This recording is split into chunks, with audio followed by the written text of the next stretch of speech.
Hoje nós vamos conversar um pouco sobre Mateus capítulo 5, versículo 6, onde Jesus diz assim: bem-aventurados os que têm fome e sede de justiça, porque serão fartos.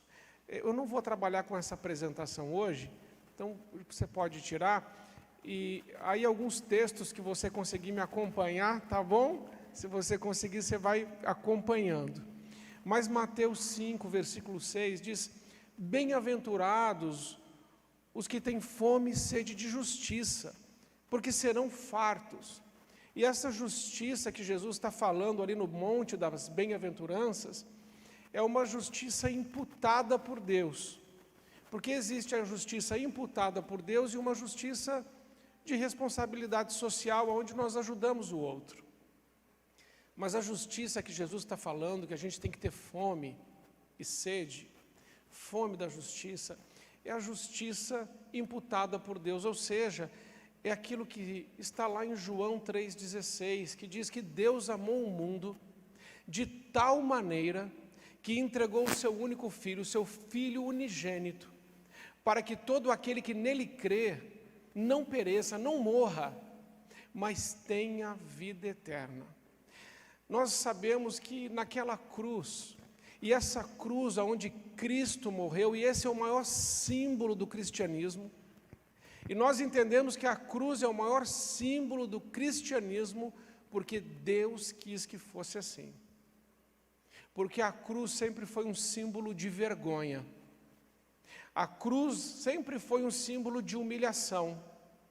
E a cruz também era o símbolo da morte, do tipo de morte mais cruel que um homem podia sofrer. A cruz era usada pelos romanos, também foi usada pelos gregos, para pessoas extremamente cruéis, maldosas, e então eles eram crucificados. Era uma pena máxima, muito dolorosa. Mas Deus, na sua infinita sabedoria, quando decide enviar Jesus Cristo, o seu Filho, nosso Senhor, para morrer por nós na cruz, e estabelecer uma justiça que vem do alto, Ele escolhe a cruz. E Jesus já foi morto, segundo o Apocalipse, antes da fundação do mundo. Deus, na presciência, já sabia que iríamos pecar. E Ele já providenciou a solução para o pecado. E a solução para o pecado é a morte do Filho de Deus, Jesus Cristo nosso Senhor. A Bíblia diz em Romanos 3,23, que todos pecaram e destituídos estão da glória de Deus. A Bíblia diz em Romanos 6,23, que o salário do pecado é a morte, mas o dom gratuito de Deus é a vida eterna que está em Cristo Jesus, o nosso Senhor. A Bíblia diz em Romanos 5, versículo 8, que Deus nos amou enquanto nós ainda éramos pecadores. Deus não ama você e a mim porque a gente fez alguma coisa certa. Deus não nos ama porque Ele olhou para a gente e falou assim: nossa, que pessoa legal, por essa aí vale a pena morrer. Não. Deus nos viu presos no pecado, na lama do pecado, e mesmo assim, Ele nos amou. O amor de Deus é incondicional. Ele nos ama, sem condição. Ele não estabelece uma condição para te amar, Ele te ama. E Ele te ama tanto que Ele entregou a vida dEle por mim e por você naquela cruz. E nós precisamos entender que ter fome e sede de justiça é querer viver com Cristo, é querer ter comunhão com Deus, é nunca querer se separar dEle e entender até onde esse Deus foi capaz de ir por mim e por você. Isaías capítulo 53 vai falar um pouco de Jesus, 700 anos antes de Jesus vir. Isaías 53, pode pôr Isaías 53, vai falar, o profeta Isaías profetiza a vinda de Cristo 700 anos antes. E ali está a soberania de Deus. 700 anos antes, o profeta Isaías já fala como Cristo iria morrer. E ali você está vendo quem creu em nossa mensagem e a quem foi revelado o braço do Senhor. Ele cresceu diante dele como um broto tenro e como uma raiz saída de uma terra seca. Ele não tinha qualquer beleza ou majestade que nos atraísse. Nada havia em sua aparência para que o desejássemos. Foi desprezado e rejeitado pelos homens, um homem de dores e experimentado no sofrimento. E como alguém de quem os homens escondem o rosto, foi desprezado, e nós não o tínhamos em estima. Certamente, ele tomou sobre si as nossas enfermidades, e sobre si levou as nossas doenças. Contudo, nós o consideramos castigado por Deus atingido e afligido. Nessa parte, precisamos entender uma coisa, irmãos.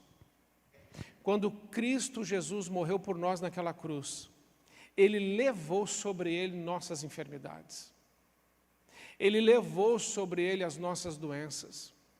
Ele levou sobre Ele os nossos pecados. Muitas vezes nós aceitamos, amados, uma condição que não deveríamos aceitar. Nos prostramos por causa de doenças, e eu não estou dizendo que doenças não podem nos matar e que coisas ruins não podem nos acontecer. Podem. O que não pode acontecer é nós aceitarmos isso de forma passiva. Quando somos acometidos por doenças, por opressão, por qualquer tipo de dor, de perda, de tristeza, de desilusão, é necessário que a gente se levante e diga na autoridade da palavra de Deus e em nome de Jesus, rejeitar a doença, rejeitar aquilo que te impede de viver uma vida abundante. Porque em João capítulo 10, versículo 10, Jesus disse: eu vim, esse é um dos propósitos da sua vinda, eu vim para que todos tenham vida e a tenham em abundância. E tem muita gente que não entende o sacrifício de Cristo e vive uma vida miserável, sobrevive. Ele não vive abundante, ele sobrevive. Uma vida miserável, uma vida frustrada, passiva, triste, acovardado, intimidado, que recua. Mas nós sabemos até onde Cristo foi por nós e o que Ele fez por nós. Então, primeira lição: diante das adversidades da vida, levante-se. Diante das doenças, das dores, das perdas, das desilusões, das feridas, das mágoas, levante-se. E comece a dizer: não, Deus é o meu Deus, Ele está sobre mim, Ele levou as minhas enfermidades, Ele levou os meus pecados, Ele levou sobre si as minhas dores, Ele veio me trazer vida abundante, isso aqui vai mudar em nome de Jesus. Porque, irmãos, se nós não nos levantarmos na autoridade da palavra de Deus, poderemos correr o risco de ficarmos amedrontados, intimidados, passivos e acovardados num canto. Não é isso que Deus tem para nós. A palavra de Deus diz que em Cristo nós somos mais do que vencedores. A palavra de Deus diz que nós podemos todas as coisas em Deus que nos fortalece. Então tem coisa na nossa vida que acontece e só está continuando acontecendo porque nós estamos permitindo. Você está entendendo isso? Tem dor que continua na nossa vida porque a gente permite. Tem coisa mal resolvida na nossa história porque a gente deixa. Tem situações que nós estamos convivendo com elas ainda porque nós estamos tolerando. Mas nós não devemos tolerar aquilo que Cristo não tolera. Nós não devemos aceitar aquilo que Cristo não aceita. Nós devemos nos posicionar e começar a aprender a orar a palavra. Porque a palavra de Deus, ela é poderosa. A palavra de Deus não é só uma palavra. A palavra de Deus é viva, ela é eficaz. A palavra de Deus é como uma espada. A palavra de Deus é como um martelo que esmiuça a rocha. A palavra de Deus não é só uma palavra, ela é uma pessoa. É o verbo que se fez carne e habitou entre nós cheio de graça e verdade. A palavra de Deus é o próprio Cristo, a palavra de Deus é Jesus. Quando você ora a palavra de Deus, você está invocando o nome de Jesus, a pessoa de Cristo, e você está dizendo, está escrito. Como Jesus venceu Satanás em Mateus capítulo 4, e ele passou por aquelas tentações e prevaleceu. Para todas as tentações e todas as investidas do diabo, Jesus disse, está escrito. Ele respondia com a palavra. Como nós estamos respondendo aos desafios da nossa vida? Como nós estamos respondendo às crises da nossa história? Como estamos respondendo aos vales que temos passado? Com psicologia? Com autoajuda? Com pensamento positivo? Pensamento positivo não adianta, irmãos. Embora Paulo diga, finalmente, irmãos, em Filipenses 4:8, ele diz, finalmente, irmãos, tudo que é bom, tudo que é honesto, tudo que é justo, tudo que é puro, tudo que é de boa fama, tudo que tem virtude e tudo que tem louvor, nisso pensai. É verdade, nós temos que pensar nisso, na palavra de Deus. E quando juntamos tudo isso, isso aponta para Cristo. Porque tudo que é bom, tudo que é verdadeiro, tudo que é honesto, que tem boa fama, que tem virtude, que tem valor, é Cristo. Quando nós pensamos nele, e quando nós trazemos Cristo para a nossa história muda. Nosso deserto pode se transformar num jardim regado. Onde existe abismos, Deus pode construir pontes. Talvez você viva crise na família. Situações que elas está travado. Só que está com data marcada para acabar, porque Deus vai levantar você para mudar essa história em nome de Jesus. Aí é você. É você que se levanta e fala, na autoridade do nome de Jesus, isso vai mudar. Eu nunca vou me esquecer o seu Siloé, que veio aqui, numa quinta, né, seu Siloé? Numa quinta-feira, e ele chegou aqui, e ele falou, a partir de agora, em nome de Jesus, as coisas vão mudar. Eu estou me posicionando na presença de Deus, estou pedindo perdão a Deus por algumas coisas, mas também estou me colocando como um homem de Deus para guerrear pela minha casa, pela minha família, pela minha descendência, e vai ser do jeito de Deus. E já está acontecendo, porque ele é um homem de Deus. E você é um homem e uma mulher de Deus também. Você entende que ser de Deus está muito acima do que a gente pode imaginar ou pensar? Então, profetizado 700 anos por Isaías, pode voltar lá, Isaías 53, eu quero ir lendo para você entendendo algumas coisas desse texto. E ali está escrito que ele foi transpassado por causa das nossas transgressões, e foi esmagado por causa das nossas iniquidades, e o castigo que nos trouxe a paz estava sobre ele, e pelas suas pisaduras, pelas suas feridas, fomos curados. O castigo que nos traz a paz estava sobre ele. Você está com paz? Você tem paz? Você está em paz? Porque se você não está em paz, tem alguma coisa aí que precisa mudar. A paz em toda a tua história? A paz nos teus relacionamentos? A paz na tua casa e na tua família? Você tem paz com Deus? Porque se não tem, está na hora de começar a se levantar em nome de Jesus e mandar embora tudo aquilo que rouba a tua paz. Amados irmãos, existem pessoas que perdem a alegria de uma hora para outra, estão felizes, e de repente vem um pensamento ruim, e a sua alegria foi embora. Quem permitiu que a sua alegria fosse embora? Você.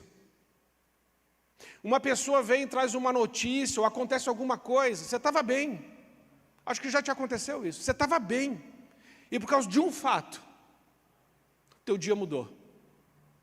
Quem é que deixou a paz embora? Foi Deus ou foi você? Foi você.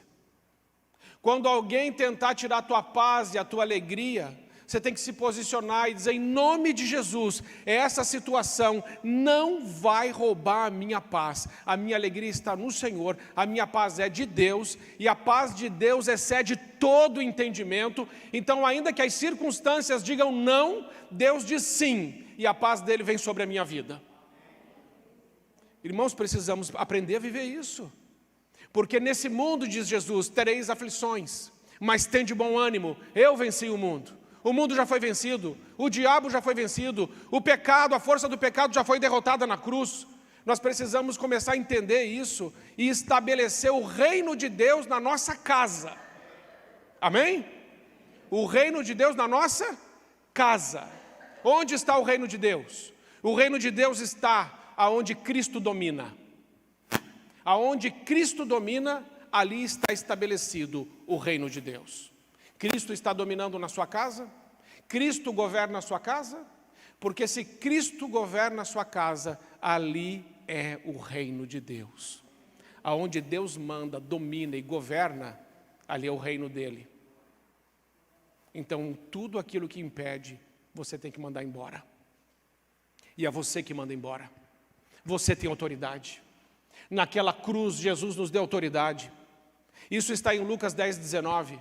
Eis que vos dou poder, eis que vos dou autoridade para pisar de serpentes e escorpiões, todo o poder do inimigo, sem que nada te cause dano nenhum. Os filhos de Deus não têm medo do diabo, os filhos de Deus não têm medo das obras das trevas, os filhos de Deus têm autoridade para pisar serpentes, escorpiões e todo o poder do inimigo. Algumas pessoas às vezes me procuram e falam assim, mas pastor, fizeram um trabalho contra mim. Irmãos, pode fazer 200, 10 mil, pode fazer o que quiser, não vale encantamento contra os filhos de Deus, não pega. Mas você tem que viver no altar. Mas você tem que viver a vida com Deus. E você tem autoridade para passar por cima disso. Jesus diz, pisa serpentes, pisa escorpiões, que são figuras dos demônios, que são figura de tudo aquilo que vem para roubar a tua paz, para impedir você de viver os sonhos de Deus. Você pode pisar em cima disso, disse Jesus. E quando Jesus envia os 70 discípulos voltam alegres, dizendo assim, Senhor, até os demônios se submetem a nós. E Jesus disse para eles, cuidado, não se alegrem porque os demônios se submetem a vocês. Alegrem-se antes, porque o nome de vocês está escrito no livro da vida. O que Jesus está ensinando? Ele está ensinando que é mais importante do que pisar serpentes e escorpiões, é entender que somos filhos. Alegre-se antes, porque o nome de vocês está escrito no livro da vida. Isso faz toda a diferença, irmãos. Porque está escrito em Mateus capítulo 7, versículo 20. Não é só aquele que diz Senhor, Senhor que entrará no reino de Deus, mas aquele que faz a minha vontade. Muitos me dirão naquele dia, Senhor, em teu nome expulsamos demônios, em teu nome profetizamos, em teu nome fizemos milagres. E Jesus lhes dirá abertamente, nunca vos conheci, apartai-vos de mim, vós, os que praticais a injustiça. Fazer coisas para Deus não significa que você é salvo. Eles disseram que fizeram milagres, expeliram demônios, profetizaram. E Jesus disse, eu não conheço vocês, apartai-vos de mim. Cuidado, ativismo na igreja não significa que você é salvo. Trabalhar na igreja não traz salvação. Rituais e liturgias não podem te salvar e libertar. Vigília de oração não pode te libertar e te salvar. Congresso do que for e ensinamento do que for da palavra de Deus não pode te salvar. Só existe um nome que te salva e me salva. É o nome de Jesus Cristo de Nazaré, nosso Senhor e Salvador. Ele disse em João 14,6, eu sou o caminho, a verdade e a vida, e ninguém vem ao Pai, senão por mim. É Ele, o nosso relacionamento é com Ele. Sede e fome de justiça é do que Ele fez por nós. E sabe o que Ele fez por você? Ele te deu o status de ser santo. Você precisa entender isso hoje à noite sobre sua identidade. Naquela cruz Deus te deu uma nova identidade. Aqui nessa terra você pode ser conhecido como João, como José, como Marco. Tem CPF, tem RG, tem CEP. E isso você sabe decorar. Mas no mundo espiritual, quem diz que nós somos é Deus. Quem dá nome para nós é Deus. Quem deu nome na terra para você foi seus pais. Mas a sua identidade espiritual, quem te dá é Deus. Você precisa entender isso hoje. Porque senão você pode começar a acreditar que você é aquilo que você não é. Cuidado. Cuidado com isso. O apóstolo Paulo escreve 13 cartas no Novo Testamento.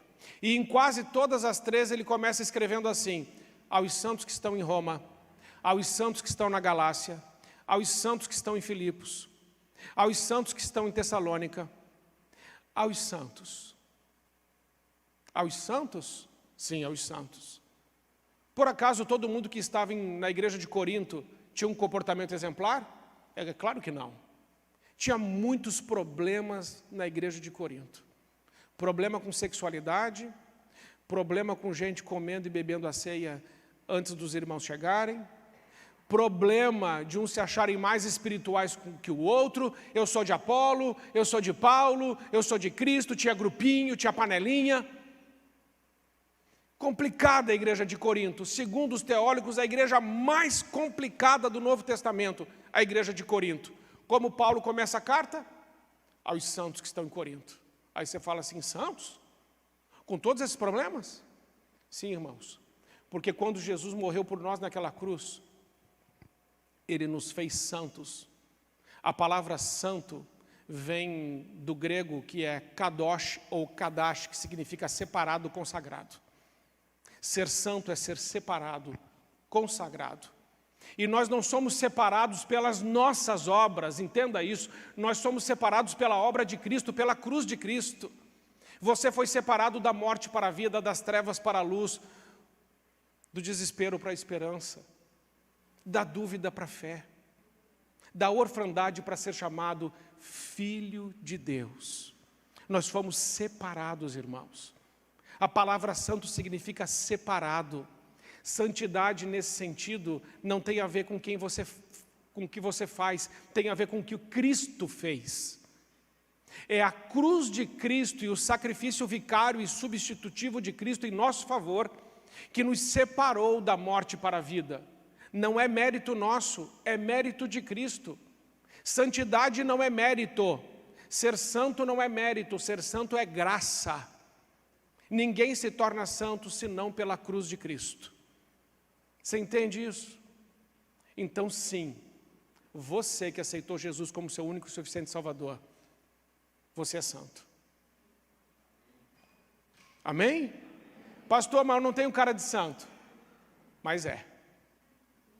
Eu não me acho, mas é. Efésios 2, de 8 a 10. Pela graça sois salvos. Pela graça sois salvos, por meio da fé. Isso não vem de vós, é dom de Deus.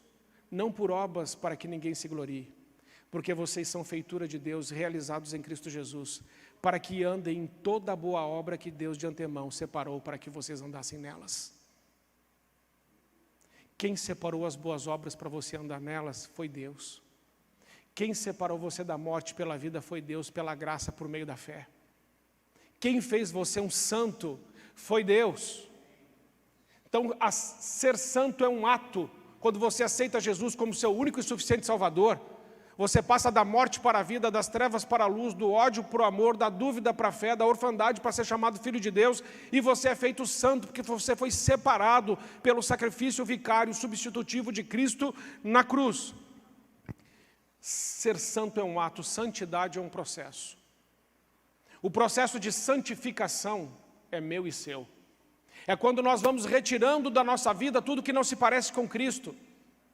Porque quem está em Cristo não aceita mais ver filme pornográfico. Quem está em Cristo não aceita mais a mentira. Quem está em Cristo não aceita roubo. Não consegue viver com pessoas sabendo que existe dificuldades de relacionamento. Quem está em Cristo se humilha a si mesmo para que Deus possa fazer através dele. Quem está em Cristo atravessa a rua e pede perdão. Quem está em Cristo chora, se humilha, confessa pecados, se quebranta, olha para o céu e diz: Deus, tem misericórdia de mim e ajuda-me, Senhor. Quem está em Cristo não se acha, não é altivo, não é soberbo, não é arrogante, mas considera o outro superior a si mesmo. Quem está em Cristo é uma nova criatura. Quem está em Cristo tem um novo nome. E Deus vai dando nome. O próprio Cristo, quando veio à terra, Ele disse: eu sou a porta das ovelhas. O próprio Cristo diz que Ele é aquilo que Ele faz também. A nossa identidade está vinculada com o nosso propósito. Você entende isso? Jesus disse, eu sou a ressurreição e a vida. Não, mas ele é Jesus Cristo. Mas ele disse, eu sou a ressurreição e a vida. Mas o Senhor é Jesus. Mas ele disse também, eu sou o caminho, a verdade e a vida. Eu sou a porta das ovelhas. Eu sou o bom pastor. Eu sou o pão que veio do céu. João Batista, quando é interrogado, ele não diz, eu sou João Batista. Ele diz assim, eu sou a voz que clama no deserto. Preparai o caminho do Senhor. Ele liga a sua identidade com o propósito. Então, em nome de Jesus, a cruz te dá uma identidade, entende? E a cruz te dá um propósito. Você não está nessa terra para passear. Você está nessa terra para fazer a vontade de Deus, para glorificar o nome de Jesus, para viver o plano de Deus. Fora disso não há realização. Fora disso a gente sobrevive. Fora disso a gente vai dando um jeito. Mas em Cristo a nossa vida é abundante. Nós temos paz, nós temos amor, nós temos alegria, nós temos esperança. Nós sabemos quem somos e nós sabemos em quem temos crido e que Ele é poderoso para guardar o nosso tesouro até o dia final. Haverá o grande dia que eu e você nos encontraremos com Ele. E tudo que nós fazemos aqui vai ecoar na eternidade, irmãos. Por isso não se intimide, não se acovarde, não recue. Não deixe para depois, comece a viver os planos de Deus agora. Muitas vezes convidamos Deus para entrar na nossa agenda e convidamos Deus para realizar os nossos sonhos, mas os nossos sonhos são pequenos demais. Os nossos propósitos são pequenos demais. Rasgue os teus sonhos, rasgue os teus planos, rasgue a tua agenda e diga, Senhor, eu quero viver a agenda do céu, eu quero viver os planos de Deus, eu quero viver os propósitos do Senhor, eu não quero mais os meus, eu quero os teus, porque os teus são mais altos, os teus são melhores, os teus são perfeitos e os teus glorificam o teu nome. Porque quando queremos viver a nossa vida do nosso jeito e convidamos Deus, não dá certo. Andamos em círculos. Andamos em ciclos. Quantos de nós conseguem perceber que a vida não avança? E talvez a sua vida avance em algumas áreas. Mas Jesus veio para dar vida e vida em abundância. E vida em abundância em tudo. Em tudo. Não é prosperar numa área e outra não. É tudo. Deus não nos dá menos do que tudo. Mas Ele espera que a nossa entrega seja total. O apóstolo Paulo vai dizer, estou crucificado com Cristo. Logo já não sou eu, mas quem vivo. Cristo vive em mim. E a vida que presente vivo na carne, vivo na fé no Filho de Deus, que me amou e que se entregou por mim. Você entende? Ele falou, estou na cruz, eu estou crucificado, eu não vivo mais, é Cristo que vive em mim. Irmãos, enquanto nós ainda estivermos vivendo, Cristo não vai poder viver em nós. Enquanto a gente ainda estiver no controle, Cristo não pode viver em nós. Enquanto nós ainda estivermos explicando, argumentando e racionalizando as coisas, Cristo não pode fazer. Mas a hora que a gente se ajoelhar diante do Filho de Deus, diante daquele que nós vamos prestar contas, que todos nós compareceremos, quando nós nos ajoelhamos diante dele e reconhecemos a grandeza dele, que ele é Criador dos céus e da terra, que tudo foi feito por meio dele e sem ele nada do que foi feito se fez, quando nós reconhecemos que nele nós existimos e que para ele nós existimos, aí sim ele pode começar a fazer algumas coisas na nossa vida. Ele pode começar a assumir o controle. Entregue a liderança da sua vida para o Espírito Santo. O Espírito Santo, ele pode te ensinar. A palavra de Deus diz que ele ensina. Você não sabe? O Espírito Santo ensina. Você não tem inteligência? O Espírito Santo dá. Não tem sabedoria? Ele dá. Você não tem ousadia? Ele dá. Você não tem coragem? Ele dá. Você não tem discernimento? Ele dá. Você não tem dons? Ele distribui. Você não sabe o que é certo e errado, você está perdido, Ele te convence do pecado, da justiça e do juízo. Você não está entendendo, Ele te ilumina. Você não sabe falar, Ele te inspira. Entregue a liderança da sua vida para o Espírito Santo de Deus. E diga, Espírito Santo, minha vida está nas tuas mãos. Lidera a minha vida. Vai na minha frente. Cumpre os teus desígnios na minha história. E aí você vai começar a ver coisas tremendas acontecerem. Muitas pessoas vêm na igreja, irmãos, e só vêm na igreja, algumas, porque querem bênçãos. Chega na igreja, é bênção, bênção, bênção, bênção, bênção, bênção. Não. Eu preciso de bênção. Já viu? É assim, vem assim. Por causa dessas malditas pregações, desses pastores que não são pastores, bando sem vergonha, que pregam um evangelho que não é evangelho, pregam um evangelho de prosperidade, que você dá e vai receber alguma coisa de Deus porque você deu. Isso não é evangelho, irmão. Estão mercadejando o evangelho, não acredite neles. Não acredite que se você der dinheiro na igreja, e porque você deu dinheiro na igreja, a sua vida financeira vai mudar. Isso é mentira. Isso é mentira. Nós entregamos dízimos e oferta porque nós sabemos quem tem nos sustentado e entregamos de adoração e reconhecimento que vem dele. É bem diferente. É bem diferente. Nós entregamos porque ele já nos deu. Nós não entregamos para ele nos dar.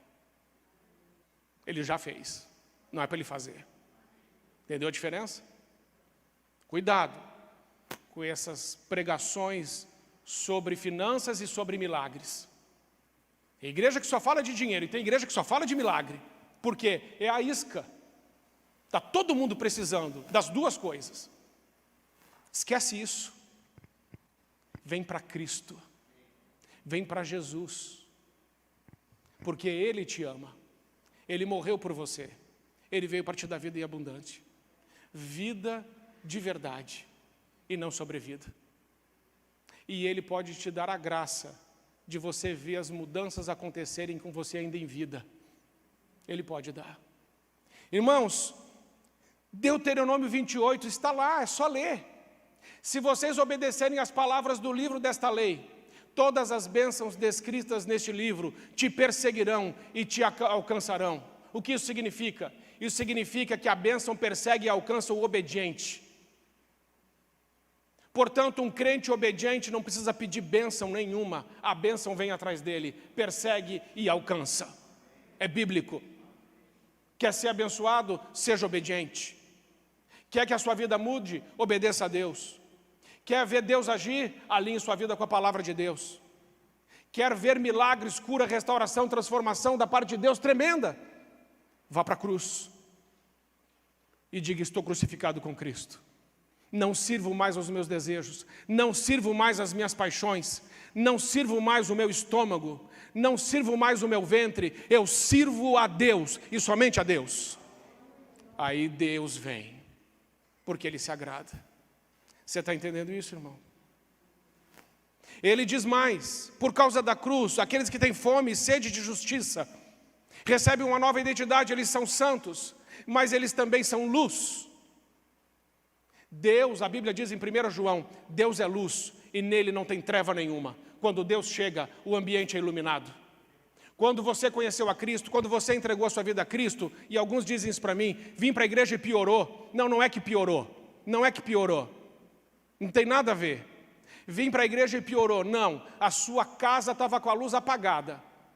Você aceitou a Cristo, Cristo ligou a luz e você viu a bagunça. Agora arruma.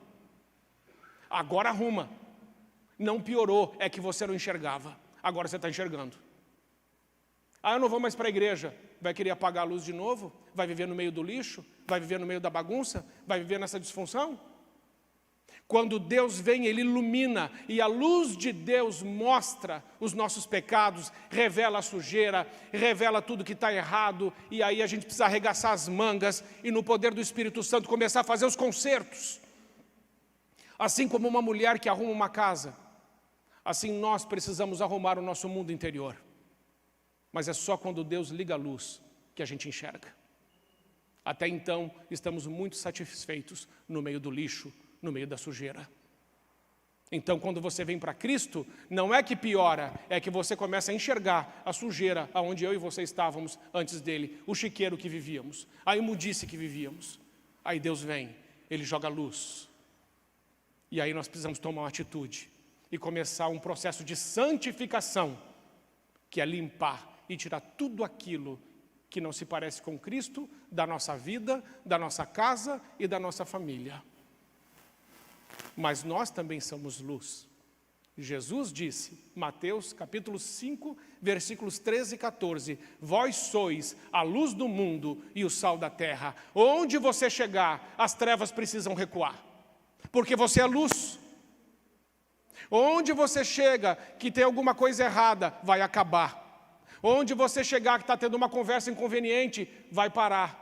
Onde você chegar que está passando um vídeo que não deveria ser passado, eles vão parar de passar. Sabe por quê? Porque você chegou, você é luz. Eles sabem quem você é. Não dá para fazer isso perto de você.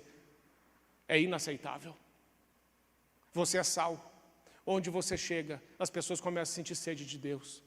Você é sal. Onde você chega, a putrefação do pecado precisa parar. Porque quando a gente joga sal na carne, ela para de apodrecer. Onde você chega, o pecado para. Aonde você chega, corações gelados se aquecem. Porque se você jogar sal no gelo, ele derrete. Você é sal. Você é um instrumento de justiça. Aonde você chegar, a injustiça vai acabar. Por quê? Porque essa é a sua identidade. Foi Deus que te deu. É assim que Ele te chama. Luz do mundo, sal da terra, instrumento de justiça, templo do Espírito Santo, concidadãos dos santos, co-herdeiro com Cristo, família de Deus.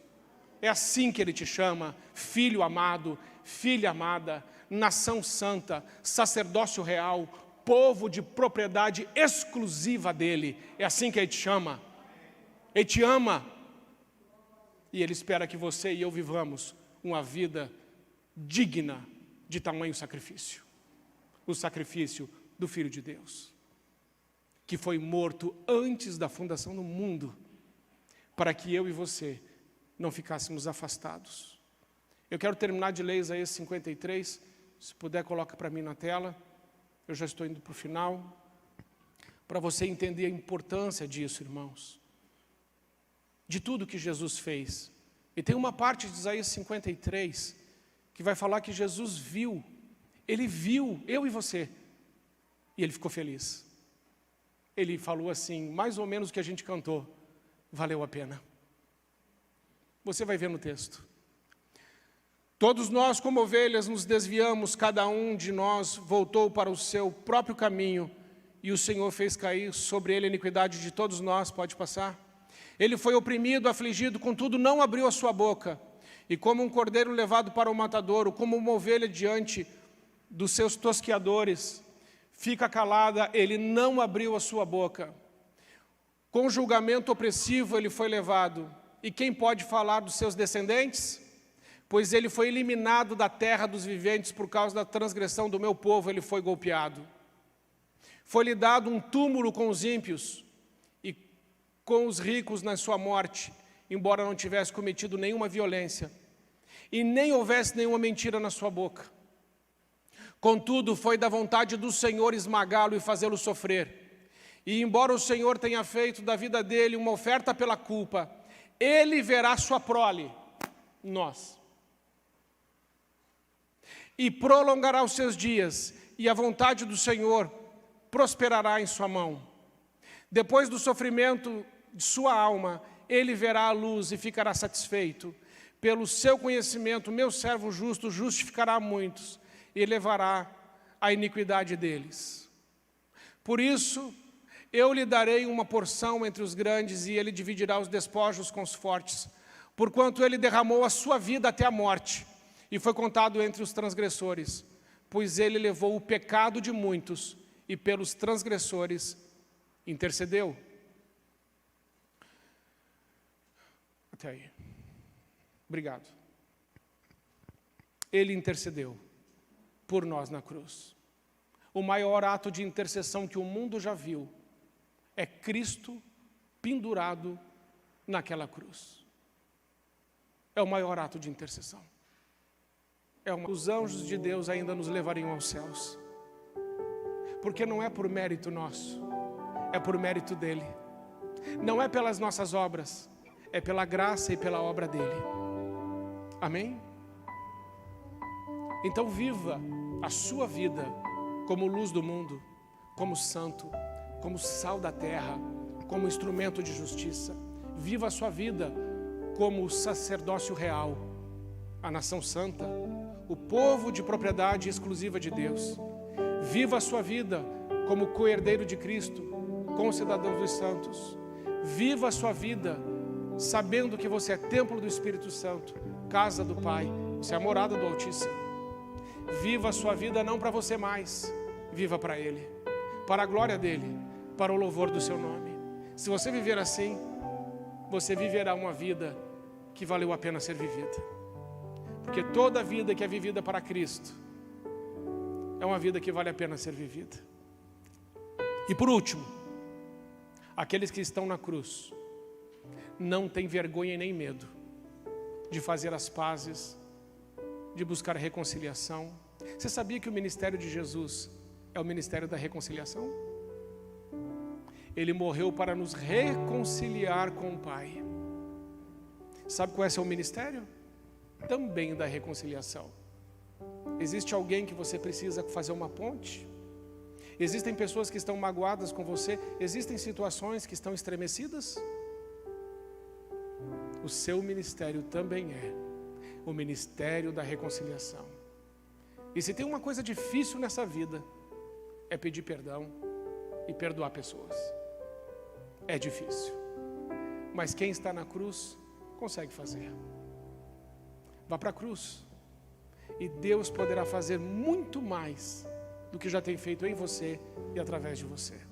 E se você já está na cruz, permaneça. Fique crucificado com Cristo. Porque quando você morrer, e você vai, e eu também, e nós nos encontrarmos com Ele, nós vamos dizer, com certeza vamos dizer, fiz muito pouco, podia ter feito mais. Agora eu vejo que eu fiz muito pouco, eu podia ter feito muito mais. Então não deixe para amanhã, comece hoje. Amém? Vamos orar? Você pode ficar em pé? Senhor Jesus, nós queremos te agradecer por essa noite. E aqueles que estão aqui hoje e que ainda não entregaram suas vidas a Jesus e quiserem fazer, façam uma oração no seu coração e com os seus lábios digam: Senhor, eu te recebo como meu único e suficiente Salvador, porque o Senhor morreu por mim antes da fundação do mundo. O Senhor foi moído pelos meus pecados, o Senhor foi transpassado pelas minhas iniquidades, e o castigo que me trouxe a paz estava sobre o Senhor, e pelas suas feridas eu fui curado, e agora eu vivo pela vida de Cristo. Eu estava morto nos meus pecados e delitos, mas por causa de Cristo eu vivo e vivo para sempre, na comunhão perfeita com o Pai. Senhor, nós colocamos nossas vidas nas Tuas mãos e queremos ter fome e sede, Pai, de justiça, porque certamente seremos fartos. Usa a nossa vida cada dia para a glória, para a honra, para o louvor e para a exaltação do Teu grande nome. Sabemos, Senhor, que sem Ti nada podemos fazer, mas também sabemos que tudo nós podemos no Deus que nos fortalece. Ajuda-nos a criar pontes aonde existiam os abismos. Ajuda-nos a perdoar, a amar, a ter compaixão, a sermos misericordiosos. Ajuda-nos, Senhor Jesus, a sermos parecidos contigo, e que todos os que se achegarem a nós sintam em nós a Tua presença santa e viva, em nome de Jesus. Amém.